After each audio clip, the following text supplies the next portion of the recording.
Κύριε Οικονόμου, θα ήσασταν νικητής. Λοιπόν, εδώ παρακολουθούμε εικόνες από το εσωτερικό του Προεδρικού Μεγάρου. Η κυρία Θάνου εισέρχεται στην αίθουσα που θα γίνει η ορκομοσία. Θα περιμένουμε και τον πρόεδρο της Δημοκρατίας, τον κύριο Παυλόπουλο, σε λίγη ώρα. Κατά τα λοιπά, φαίνεται ότι ετοιμάζονται, είναι τα πάντα έτοιμα για να προχωρήσει, να ξεκινήσει η ορκομοσία και για το θρησκευτικό όρκο, βεβαίως, και για τον πολιτικό. Λοιπόν, από εκεί και πέρα, κύριε Μπαλάφα, τι ψάχνει με αυτές τις εκλογές ο κύριος Τσίπρας και ο ΣΥΡΙΖΑ? Τι ψάχνετε με αυτές τις εκλογές?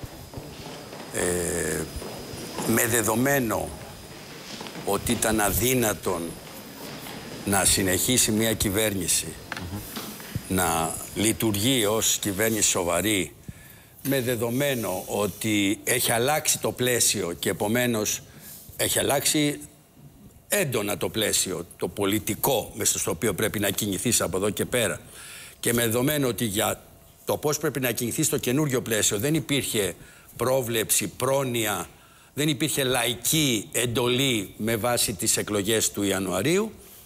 Σωστά, κατά τη γνώμη μας, απολύτως σωστά, ο Τσίπρας, η κυβέρνηση παραιτήθησαν για να προσφύγουν στην λαϊκή εντολή, στις εκλογές, με έναν τρόπο συντεταγμένο, συνταγματικό και γρήγορο, γιατί δεν υπάρχει λόγος, αν κινούμεθα μέσα στα πλαίσια τα συνταγματικά, να καθυστερούμε ή να χρονοτριβούμε. Βλέπουμε και τον πρόεδρο της Δημοκρατίας. Να υπάρξει μια ανανέωση, αναβάφτιση στη λαϊκή εντολή με βάση τα σημερινά δεδομένα. Δηλαδή με ποιο δεδομένο? Υπάρχει μια συμφωνία που έχει σκληρά μέτρα και από την άλλη μεριά υπάρχουν και μέτρα με θετικό πρόσημο. Το πώς θα διαχειριστεί κανείς, ποια κυβέρνηση θα διαχειριστεί αυτό το συνδυασμό, θα αξιοποιήσει τα όποια θετικά και θα αμβλύνει στον ένα ή στον άλλο βαθμό τις συνέπειες στα πλατιά λαϊκά στρώματα των δεδομένων αρνητικών μέτρων, είναι ένα στίχημα το οποίο εμείς θεωρούμε ότι ποια κυβέρνηση θα διαχειριστεί. Η απάντηση δικιά μας είναι. Άνω τελεία, κύριε Μπαλάφα, να παρακολουθήσουμε λίγο την ορκομοσία. Θα επιστρέψουμε με τον κύριο Οικονόμου.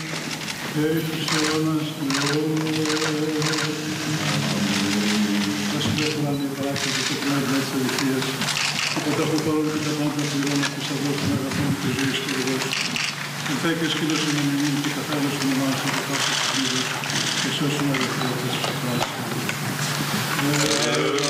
Ευλογητός η Χριστέ ο Θεός ημών, ο Πανσόφους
τους αρχής και εξουσίας εν το κράτη ημών και του καταξήραν θάλασσαν και αέρα φιλοχρίστου ημών στρατού. Κύριε ελέησον. Ετιδεόμεθα υπέρ του εισακούσε Κύριον των Θεών ημών, φωνής της δεήσεως ημών των αμαρτωλών και ελεήσε ημάς.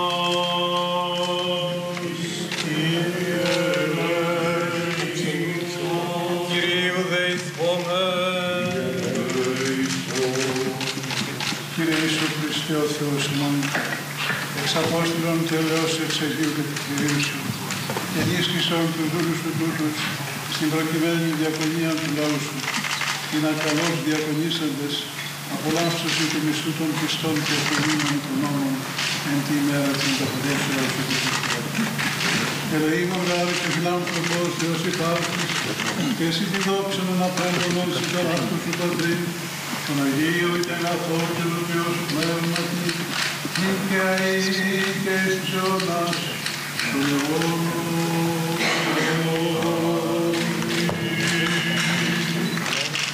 Ορκίζομαι εις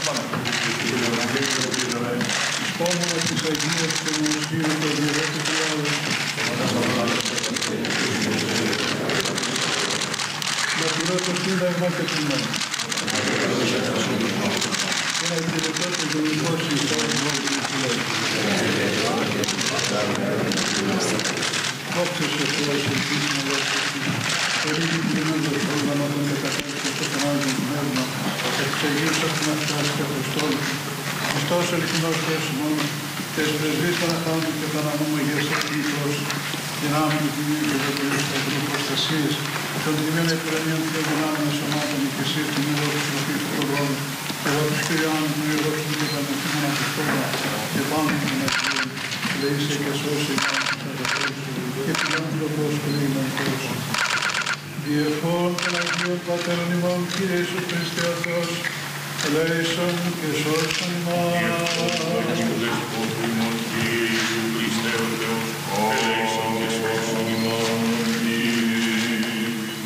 Σε ευχόμαστε καλή ζωή.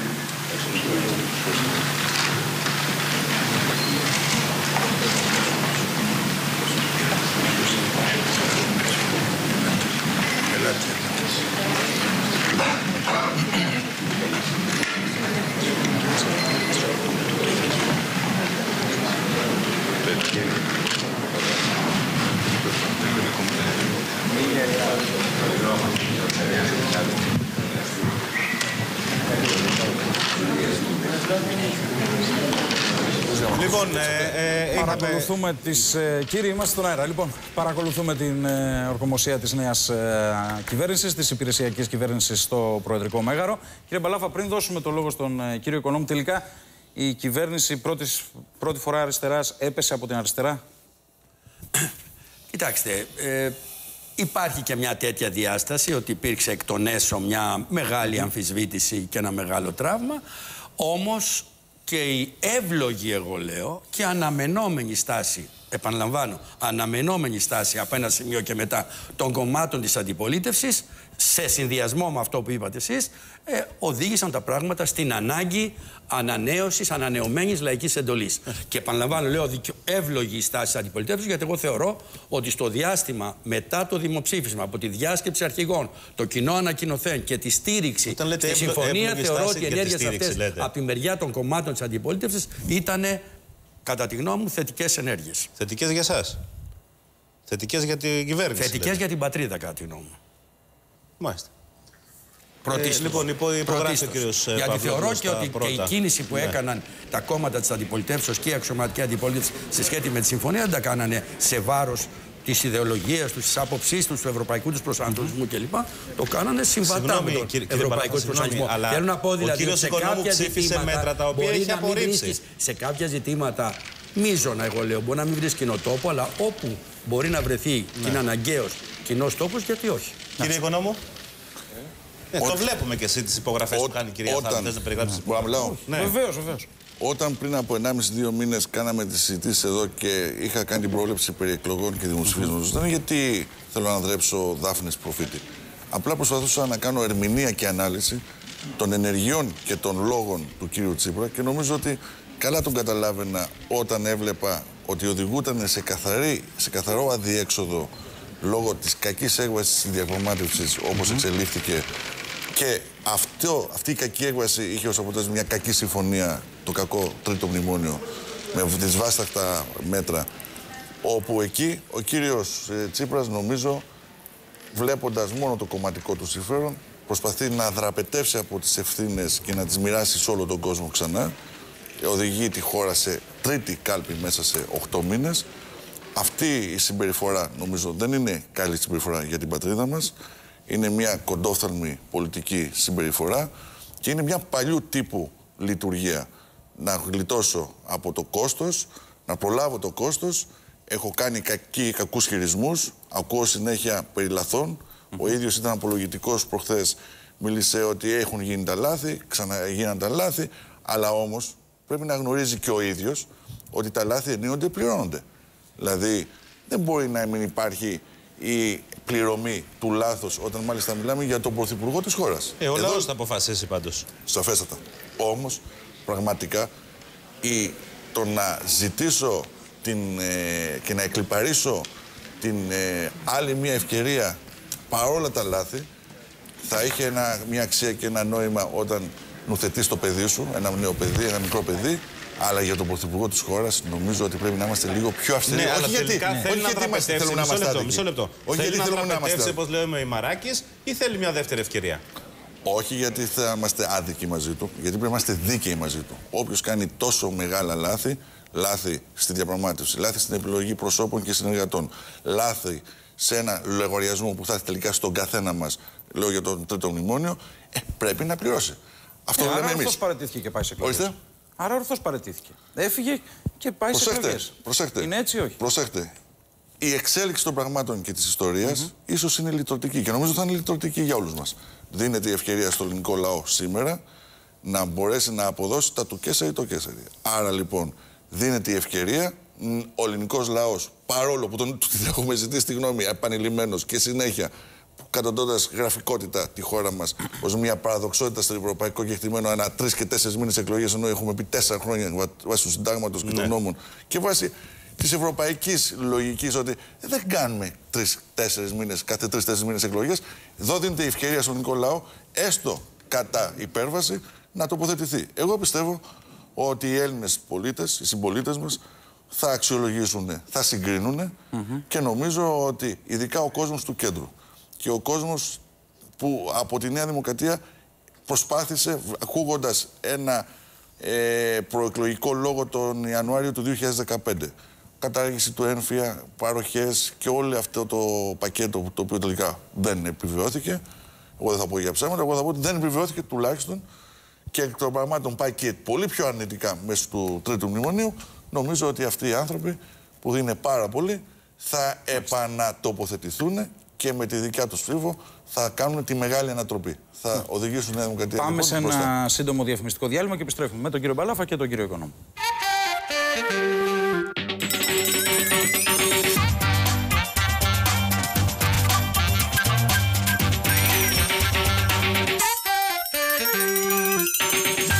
Λοιπόν, επιστρέψαμε εδώ. Βλέπετε σε ζωντανή σύνδεση βεβαίως ο κ. Μπαλάφας και ο κ. Οικονόμου μαζί μας. Έχουμε τις χαιρετούρες στο Προεδρικό Μέγαρο. Ο κ.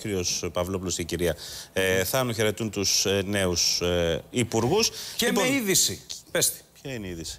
Η είδηση, ναι, έχουμε είδηση. 4 η ώρα ο κύριος Χαϊκάλης θα δώσει συνέντευξη τύπου για να δώσει όλες τις λεπτομέρειες αναφορικά με την υπόθεση και το θέμα που έχει ξεσπάσει με αυτή την εταιρεία. Αν είναι offshore, δεν είναι offshore. Είχε μια τηλεφωνική επικοινωνία. Πάντως με πρέπει τον να πούμε, Καμένο. μισό λεπτό, ότι ο νόμος προβλέπει ότι απαγορεύονται οι πολιτικοί να έχουν offshore. Γιατί να είμαστε ξεκάθαροι. Είχε δοθεί μεγάλος αγώνας και μεγάλη κουβέντα είχε γίνει να μην υπάρχει το μαύρο χρήμα που λέμε για τους πολιτικούς κτλ. Και η offshore θεωρήθηκε. Δικαίωση αδίκως δεν έχει σημασία τώρα. Να ακούσουμε ο άνθρωπος τι θα πει. Γιατί όχι, λέω γενικά, δεν λέω για το Χαϊκάλη. να δούμε τώρα τελευταία. Δεν μιλάω για το Χαϊκάλη εγώ τώρα. Εγώ μιλάω γενικά. Σαν είτε λέγεται Οικονόμου, είτε λέγεται Μπαλάφας, είτε λέγεται οπωσδήποτε. Λοιπόν, τώρα κύριε Μπαλάφα, εσείς θα κατεβείτε στις εκλογές να υπερασπιστείτε τη συμφωνία που φεράτε, το μνημόνιο 3, το μνημόνιο Τσίπρα. Και το λέω αυτό διότι στις προηγούμενες εκλογές, οι οποίες είναι νοπές, δηλαδή πριν από 7 μήνες γίνανε, ο ΣΥΡΙΖΑ είχε εκλεγεί με ένα πρόγραμμα που ήταν πρόγραμμα ελαφρύνσεων. Τώρα, όχι μόνο δεν έχουμε ελαφρύνσεις, έχουμε επιβαρύνσεις σε αυτά που μας είχαν βάλει οι προηγούμενοι. Ήρθε να προσταθεί το μνημόνιο 3 σε αυτά που είχαν φέρει το μνημόνιο 2 και το μνημόνιο 1. Έμφυα παραμένει, ΦΠΑ 23%. Έμφυα, για πέστε. Έμφυα 23% ΦΠΑ, αύξηση του ΦΠΑ στα νησιά, αυξήσεις παρακρατήσεις συντάξεων. Η ρήτρα μηδενικού ελλείμματος λέει θα εφαρμοστεί κανονικά. Όχι κανονικά. Πρέπει να δώσει. Έχει δεσμευτεί η κυβέρνηση. Ισοδύναμα. Άστε λοιπόν. Ότι σήμερα οι συνταξιούχοι όμως. Μισό λεπτό. Μέχρι στιγμής. Όχι, εντάξει, πέστε. Έμφυα κανονικά 23% ΦΠΑ. Όχι εκεί. Αύξηση του ΦΠΑ στα νησιά. Αύξηση της παρακράτησης στις εισφορές σε κύριες και επικουρικές συντάξεις από σήμερα. Από σήμερα. Αναδρομικά. Από σήμερα. Ας μείνουμε σε αυτά και μην. Και στις αυξήσεις στις επιχειρήσεις, Χρήστο. Συν 25 δισεκατομμύρια ευρώ για την ανακεφαλαιοποίηση των τραπεζών, συν την. Κακό είναι αυτό. Είναι δημόσιο χρέος. Βεβαίως είναι κακό. Δεν τα είχαμε. Είναι δημόσιο χρέος. Να σταθεροποιηθεί το τραπεζικό σύστημα. Μακάρι να δούμε τι θα γίνει. Συν το γεγονός ότι η έκτακτη εισφορά, η οποία είχε μειωθεί 30% από το Σαμαρά, επανέρχεται για πάνω από 30.000 ευρώ. Πάνω από 50. Και η αύξηση φορολογίας της επιχείρησης το μήνα. Για όσους παίρνουν πάνω από 2.500 το μήνα.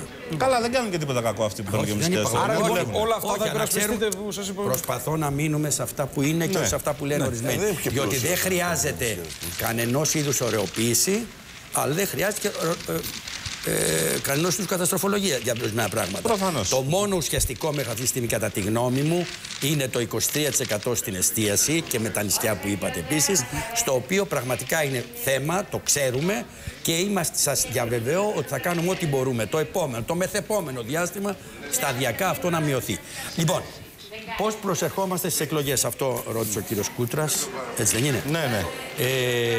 Εντάξει, εμείς προφανώς θα τηρήσουμε τις δεσμεύσεις μας, θα προσπαθήσουμε όμως τις πλευρές τις αρνητικές που υπάρχουν και είναι σημαντικές στη συμφωνία που υπογράψαμε, να τις εφαρμόσουμε με έναν τέτοιο τρόπο, να περιορίσουμε στο μέγιστο δυνατό βαθμό και μπορούμε σε σημαντικό βαθμό να το κάνουμε, την επίπτωση των μέτρων αυτών στα πιο ευάλωτα, στα πιο αδύνατα κοινωνικά στρώματα. Δηλαδή η μη οριζόντια εφαρμογή ορισμένων μέτρων που θα έρθουν στην πορεία.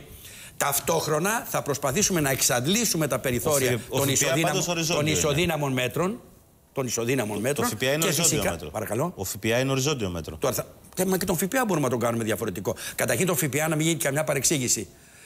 Ισχύει η μείωση κατά 20% για τα κενά και μη ηλεκτροδοτούμενα διαμερίσματα, 20% μείωση. Και δεύτερον, τον ΕΦΠΑ το βρήκαμε. Δεν είναι κάτι το οποίο είναι καινούριο. Είπατε ότι δεν θα πληρώσουν. Άλλοτε, λέω δεν είναι καινούριο. Και αρχίζει τον Οκτώβριο. Το Γενάρη το είπατε. Δεν έγινε τίποτα καινούριο. Άλλο αυτό. Και τι έγινε? Κοιτάξτε, όχι, άλλο λέω. Το μνημόνιο 3 μας επιβάρυνε ή μας ελάφρυνε? Τους πολίτες, εμάς ως πολίτες. Κατά τη γνώμη μου, δεν υπάρχει σύγκριση ανάμεσα στις δύο συμφωνίες, κατά τη δική μου γνώμη, και μπορώ να σας τα αποδείξω με πάρα πολλούς τρόπους. Τι εννοείται, είναι ελαφρύτερη αυτή? Εννοείται. Αυτή έρχεται να προσθεθεί, κύριε Μπαλάφα. Εννοείται είναι βαρύ. Στα κακά μνημόνια που είχαν φέρει οι προηγούμενοι, μας προσθέτονται κι άλλα. Ένα λεπτό, να τα πάρουμε ένα-ένα. Ένα να τα πάρουμε. Το ζήτημα του χρέους, το ότι μπαίνει ρητά. Να το δούμε αυτό. Αυτό είναι, θα το δούμε. Ποιο? Το χρέος θα το δούμε όταν γίνει. Το χρέος, με συγχωρείτε. Μιλάμε. Το είχε πάρει και ο Σαμαράς, λέω. Ένα λεπτό. Και δεν το είδαμε 3 χρόνια. Ένα λεπτό. Μιλάμε τώρα με βάση τα γραπτά, σκρίπτα. Με βάση τα γραπτά το είχε πάρει και ο Σαμαράς. Τα γραπτά, λοιπόν, δεν το δώσαμε όμως. Περιμέναμε 3 χρόνια. Ποτέ δεν υπήρχε γραπτό τέτοιο. Τι λέτε, Νοέμβριος του 2012. Πότε το γραπτό? Νοέμβριος του 2012. Όχι γραπτό. Σας παρακαλώ. Όταν το φέρετε γραπτό, να το δούμε. Ουδέποτε γραπτό. Ουδέποτε υπήρχε αναγνώριση. Στην απόφαση του Eurogroup, κύριε Μπαλάφα. Στην απόφαση και συμφωνία υπήρχε γραπτή συγκεκριμένη τοποθέτηση ότι το χρέος δεν είναι βιώσιμο και πρέπει τον Οκτώβριο, ο Ρέντλινγκ σήμερα, τον Οκτώβριο αρχίζει η συζήτηση για το χρέος κλπ. Για ελάφρυνση του χρέους. Αυτό είναι καινούριο. Επίσης. Δεύτερο, ουδέποτε υπήρξε εμπροστοβαρής εκταμείευση χρημάτων όπως γίνεται τώρα, που κάποια χρήματα, λίγα στην αρχή και 3 δισεκατομμύρια στο άμεσο μέλλον, θα πέσουν στην πραγματική οικονομία. Τι θέλω να πω? Εγώ δεν προσπαθώ να ωρεοποιήσω τίποτα. Δεν θέλω να ωρεοποιήσω τίποτα. Προσπαθώ να πω ότι θα προσπαθήσουμε τα αρνητικά να τα εφαρμόσουμε με κατά το δυνατόν κοινωνικό πρόσημο και να ελαφρύνουμε κατά το δυνατόν τα πιο ευάλωτα, τα πιο αδύνατα κοινωνικά στρώματα. Και απευθυνόμαστε στον ελληνικό λαό λέγοντάς του ότι εμείς έχουμε δώσει δείγματα ότι μπορούμε με πολύ μεγαλύτερη, να μην πω με απείρως μεγαλύτερη, κοινωνική ευαισθησία, έγνοια για το κοινωνικό σύνολο, να υλοποιήσουμε αυτά που είναι υποχρεωτικό να υλοποιήσει η χώρα μας. Δηλαδή, μπορούμε καλύτερα να διαχειριστούμε είτε τα θετικά που υπάρχουν και ανέφερα προηγούμενα, είτε τα μείον που υπάρχουν. Μπορούμε να τα διαχειριστούμε. Σύμφωνοι. Μας το έστειλαν και στους δύο. Μας το έστειλαν και στους δύο. Την απόφαση του Μπορούμε να τα διαχειριστούμε καλύτερα.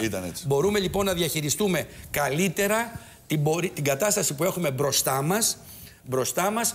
Και σε αυτό νομίζω έχουμε δώσει δείγμα γραφής. Και επαναλαμβάνω, για τα αρνητικά που περιλαμβάνονται σαφώς συμφωνία, θα προσπαθήσουμε με ισοδύναμα, αντισταθμιστικά, μη οριζόντιες εφαρμογές να τα αντιμετωπίσουμε. Ως προς το ζήτημα τώρα. Και φυσικά, επειδή ακριβώς λέω ότι μια συγκεκριμένη τώρα επιβάρηση είναι το ζήτημα του ΦΠΑ, θα προσπαθήσουμε ο ΦΠΑ το μεθεπόμενο διάστημα να μειωθεί καταρχήν και να ξαναγυρίσει σε όρια που ήταν προηγούμενα. Δεν μπορούμε επίσης, ας πούμε, να μην δούμε ότι το διάστημα αυτό, τις μέρες αυτές που βιώνουμε, υπάρχουν δείγματα σαφούς βελτίωση της κατάστασης οικονομικής και της τραπεζικής κατάστασης. Οι τράπεζες είναι κλειστές, κύριε Μπαλάφα. Παρακαλώ. Οι τράπεζες είναι κλειστές. Ένα λεπτό. Οι τράπεζες καταρχήν. Ένα λεπτό. Οι τράπεζες καταρχήν δεν είναι για πάρα πολλές. Για το σύνολο σχεδόν των λειτουργιών. Μην λέμε τώρα ότι. Ένα λεπτό. Δεν λειτουργούν οι τράπεζες κανονικά. Τώρα τι να κάνουμε. Οι τράπεζες ήταν κλειστές όταν είχαμε τις ουρές έξω από τα ATM. Όχι και τώρα δεν είναι θέμα ευρών μόνο. Τώρα οι επιχειρηματίες δεν μπορούν να κάνουν δουλειά. Με συγχωρείτε, μπορώ να σηκώσω το μισθό μου εγώ αύριο. Τη Δευτέρα που θα με πληρώσει η επιχείρηση μπορώ να σηκώσω το μισθό. Το ποσό που μπορεί να εκταμιεύσει ένας επιχειρηματίας για να πληρώσει κάτι στο εξωτερικό. Τι θα μας πει ότι είναι ανοιχτές τράπεζες τώρα. Οι τράπεζες είναι κλειστές, κύριε Μπαλάφα. Δεν λειτουργούν κανονικά. Εσείς τα χρήματά σας, τη βουλευτική σας αποζημίωση, μπορείτε να τη σηκώσετε όλοι. Προσέξτε τι λέω τώρα. Εγώ δεν λέω ότι δεν υπάρχουν προβλήματα με τα capital controls. Φυσικά υπάρχουν. Και γι' αυτό λέμε ότι τα capital controls βρίσκονται σε μια. Βρεθήκαν εδώ και 2-3-4 εβδομάδες. Άρχισαν να χαλαρώνουν τα capital controls, το βλέπετε κι εσείς, και πιστεύουμε ότι σε ένα σύντομο χρονικό διάστημα θα έρθουν πλήρως. Αλλά σήμερα η τράπεζα λειτουργεί, μπορεί να κινήσει τη θηρίδα σου, να πάρεις μέχρι ένα ποσό να πληρώσεις. Δεν είναι η κατάσταση που ήταν τις πρώτες 10 μέρες και γι' αυτό, επειδή έχουν αρχίσει να επανέρχονται οι καταθέσεις, η Τράπεζα της Ελλάδας απευθύνθηκε στην Ευρωπαϊκή Κεντρική Τράπεζα και της είπε: θέλω να περιορίσεις την πρόσθετη ενίσχυση που μου είχες μέσω του ELA. Τώρα αυτό είχε να γίνει άπειρο χρόνο. Θέλω να πω δηλαδή ότι είναι άλλο πράγμα να έχεις κάνει κάποια λάθη. Μάλιστα, κάναμε λάθη σε κάποια πρόσωπα, συμφωνούμε. Κάναμε λάθη στην εκτίμηση. Εγώ δεν μπορούσα να φανταστούμε ότι θα ήταν τόσο κοινικοί και τόσο αντιευρωπαϊστές. Πώς δεν το ξέρατε, κύριε Μπαλάφα. Το ότι επειδή λέτε ότι κάναμε λάθη τελειώνει το θέμα. Τα ίδια λέει και ο Σαμαράς. Κάναμε λάθη, συγγνώμη. Δεν είναι έτσι. Πώς δεν είναι. Το ίδιο λέγαμε. Και ο Παπανδρέου, δεν κάθομαι στην καρέκλα μου και φεύγω. Όλοι τα ίδια λένε. Εγώ δεν θυμάμαι, να είμαστε σαφείς, εγώ δεν θυμάμαι να υπήρξε ποτέ, αν είναι έτσι αλλιώς πέστε το μου, τέτοιου είδους σκληρή διαπραγμάτευση και τέτοιου είδους. Το αποτέλεσμα και τέτοιου είδους το αποτέλεσμα. Και τη διαπραγμάτευση. Λοιπόν, να μιλήσουμε το αποτέλεσμα. Εμείς βρεθήκαμε μπροστά σε ένα εκβιαστικό δίλημμα. Γιατί προσέξτε. Όλοι βρεθήκαν σε αυτό. Το ίδιο έλεγαν όλοι. Όχι, βέβαια. Θυμάστε τον Παπανδρέου που έλεγε: άμα δεν πάρουμε τη δόση θα πτωχεύσουμε. Ο Σαμαράς το ίδιο δεν έλεγε: θα βγούμε από το ευρώ. Όλοι τα ίδια λέτε. Τον Ιανουάριο του 2015 υπήρξε μια πολύ σημαντική αλλαγή πολιτική στη χώρα μας. Αυτό δεν μπορεί να το αγνοήσει κανείς. Κανένας δεν το αγνοεί. Και η πλευρά η κυρίαρχη σε εκείνη τη φάση των δανειστών είχε ένα στόχο.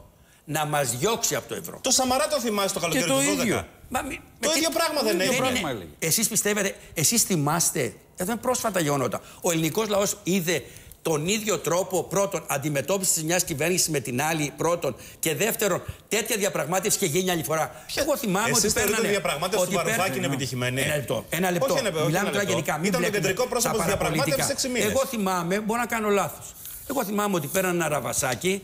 Αυτό παίρνανε, το οποίο μπορεί να ήταν. Το οποίο μπορεί να ήταν και στα εγγλέζικα. Μας είπε ότι οι συντάξεις ήρθαν με ραβασάκι. Ερχότανε και υλοποιούσαν αυτό το πράγμα. Δεν νομίζω ότι αυτή τη φάση έγινε αυτό το πράγμα και γι' αυτό λέμε ότι ο ελληνικός λαός θα κρίνει και θα συγκρίνει με το στοιχείο της ιστορικής θεώρησης να κρίνει στις εκλογές της 20 Σεπτέμβρη. Παρακαλώ. Τις τράπεζες η κυβέρνηση τις έκλεισε. Ήξερε ότι θα τελειώσει το πρόγραμμα. Ένα λεπτό. Βεβαίως. Με πρόταση που έγινε από τη δική μας πλευρά, εκείνες τις μέρες κάναμε το capital control για να βοηθήσουμε την κατάσταση. Θεωρώ ότι καλά κάναμε εκείνες τις μέρες και από την επόμενη μεθεπόμενη εβδομάδα άρχισε μια σταδιακή χαλάρωση και γι' αυτό, έχει εκτιμηθεί από την πλευρά του κόσμου. Αν μου επιτρέπετε, γιατί χθες βγήκε η 7μηνη χρήση του προϋπολογισμού. Το Γενικό Λογιστήριο του κράτους χθες έβγαλε τη χρήση των 7 μηνών. Έχουμε απόκλιση στα έσοδα 4 δισεκατομμύρια, κύριε Μπαλάφα. Δηλαδή, είχαν προϋπολογιστεί 27 δις εις πράξεις και έχουμε 23 δις εις πράξεις. Άρα, Γιατί όμως δεν βλέπετε. Μια και, όχι, το ξέρω, με διακόψα. Σχολιάστε όμως και το ότι στο ίδιο διάστημα έχουμε αύξηση του πρωτογενούς πλεονάσματος κατά 700 εκατομμύρια στο ίδιο επτάμηνο. Για πέστε το αυτό. Δεν το λέμε και αυτό. Εγώ συμφωνώ σε αυτό που λέτε και το ξέραμε. Αλλά το εντυπωσιακό είναι το άλλο. Ότι έχουμε 700 εκατομμύρια πάνω από το στόχο για το πρωτογενές πλεόνασμα. Και αυτό πιστώνεται στην κυβέρνηση. Όπως το άλλο είναι αρνητικό για την κυβέρνηση. Κύριε Μπαλάφα, τα ίδια κάνανε και οι προηγούμενοι. Και λέγανε ότι έχουν πρωτογενές πλεόνασμα και δεν είχαν πληρώσει. Να σας εξηγήσω. Γιατί και οι προηγούμενοι λέγανε ότι έχουμε 1 δισεκατομμύριο πρωτογενές πλεόνασμα, αλλά δεν είχαν πληρώσει τα μισά που χρωστάγανε. Εγώ δεν λέω πώς και τα λοιπά, σας λέω τα γεγονότα, τα νούμερα. Λοιπόν, ναι, πρέπει να μιλήσει ο κύριος Οικονόμου. Των αρμόδιων αρχών. Εγώ πιστεύω πάντοτε ότι παίρνεις τόσο όσο παλέψεις. Ελάτε να παραμείνετε. Οι προτεραιότητες που έχουμε ποιες είναι? Είστε στεμανιάτης. Είμαι και μανιάτης, κύριε Υπουργέ. Αν είστε στεμανιάτης. Αφού είμαστε μανιάτες, μπορείτε να μας πείτε κι εσείς. Οι προτεραιότητες είναι να βγάλουμε ένα νομοσχέδιο σκούπα για τη διαφθορά. Αυτή είναι η βασική προτεραιότητα. Μπορεί να νομοθετήσει η κυβέρνηση που είναι τώρα υπηρεσιακή? Για την υπηρεσιακή κυβέρνηση μιλάτε. Εγώ δεν το έχω καταλάβει καθόλου. Νιώθω σαν συνέχεια. Γι' αυτό σας είπα, ρωτήστε κάποιον που είναι καινούριο. Δεν υπάρχει διαφορά πάντως, κύριε Υπουργέ, μεταξύ υπηρεσιακής. Μας είπε ο κύριος Μουσουρούλης πριν από λίγο ότι η υπηρεσιακή κυβέρνηση δεν είναι χασομέρη. Καθόλου χασομέρη. Ελίμον. Τότε δεν είχε κανένα λόγο ύπαρξη. Αλλά το βασικό της καθήκον είναι η διεξαγωγή των εκλογών. Έτσι. Οι φάκελοι όμως που τρέχουν οι δικοί σας? Οι δικοί μου δεν σταματούν ποτέ. Εγώ, αν είδατε, δεν το έχω καταλάβει. Άρα θα υπάρξει μια συνέχεια. Σαφέστατα. Περιμένουμε κάτι αυτές τις μέρες. Κοιτάξτε, δεν είναι. Εγώ πάντοτε περιμένω και πάντοτε. Κύριε Υπουργέ, υπάρχει ένα θέμα με τον κύριο Χαϊκάλη. Να είστε καλά. Δεν θέλω να μιλήσω για τον κύριο Χαϊκάλη. Ρωτήστε εκείνον. Δεν είναι σωστά. Καλά, είστε και υπουργός για τη διαφάνεια όμως, κύριε Υπουργέ, να ρωτήσουμε και κάτι για ένα στέλεχος κυβέρνησης. Εκείνος που είναι αρμόδιος να ελέγξει τον κύριο Χαϊκάλη είναι η αρμόδια επιτροπή της Βουλής και είναι αποκλειστικά αρμόδια, αφού μου δίνετε την ευκαιρία. Δεν έχω εγώ καμία αρμοδιότητα να ελέγξω την υπόθεση. Η αρμόδια επιτροπή της Βουλής. Ναι, κυρία Κωνσταντοπούλου, η οποία προεδρεύει. Εγώ δεν είπα καμία κύριε. Η αρμόδια επιτροπή ελέγχου των δηλώσεων περιουσιακής κατάστασης των βουλευτών και υπουργών. Να είστε καλά. Γεια σας. Ελάτε κύριε Οικονόμου. Ακούστε λοιπόν. Τα 4 δις απόκληση από την ίσπραξη των εσόδων είναι σίγουρο 100%, όχι 99%, 100% ότι Οκτώβριο-Νοέμβριο μήνα θα έρθουν στο κεφάλι των Ελλήνων φορολογουμένων. Θα είναι τα συμπληρωματικά μέτρα που θα δείτε. Για το πλεόνασμα που λέει ο κύριος Μπαλάφας, έχω να παρατηρήσω το εξής. Ήτανε 9,5 δισεκατομμύρια τα ανίσπραχτα, οι οφειλές, τα ληξιπρόθεσμα, πήγανε 5 και έχουν ξαναανεβεί στα 9. Κύριε Μπαλάφα, ξέρετε γιατί έχετε αυτά τα 700 εκατομμύρια στο 7μηνο? Γιατί δεν έχετε πληρώσει τις υποχρεώσεις σας. Έχετε αυξήσει τα 5 δις ληξιπρόθεσμα σε 9, δηλαδή αυτά τα 4 δις πάνω, είναι μέσα στα 4 δις πάνω. Τι λέμε ληξιπρόθεσμα? Δεν έχουν πληρωθεί οι επιχειρήσεις, οι εργαζόμενοι είναι στον αέρα, γιατί δεν είναι στον αέρα οι επιχειρήσεις αφού δεν εισπράττουν τα οφειλόμενα. Και έχουμε το εξής πρωτοφανές, κύριε Τσούνο και κύριε Κούτρα. Ιούλιο μήνα, το μήνα δηλαδή που κάνει πικ η απασχόληση λόγω εποχιακής απασχόλησης, τουρισμού κτλ., έχουμε πρώτη φορά στα χρονικά αύξηση της ανεργίας Ιούλιο μήνα. Συν 20.000 τελεία, κύριε Οικονόμου, διαφημιστικό διάλειμμα, επαναρχόμαστε. Ιούλιο μήνα. Διαφημίσεις, επαναρχόμαστε.